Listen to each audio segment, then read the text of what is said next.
Hello everyone, my name is Takudzwa. Today I'm going to explore the world of robotics and I'm going to take a closer look at a robotic arm. So a robotic arm is a mechanical arm that has 4 degrees of freedom, which means that it can move in 4 different directions.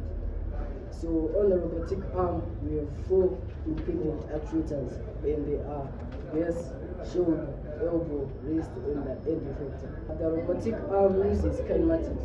Kinematics is a branch of physics that deals with the study of motion without considering its force, and it calculates the position, orientation, and velocity of the end effector.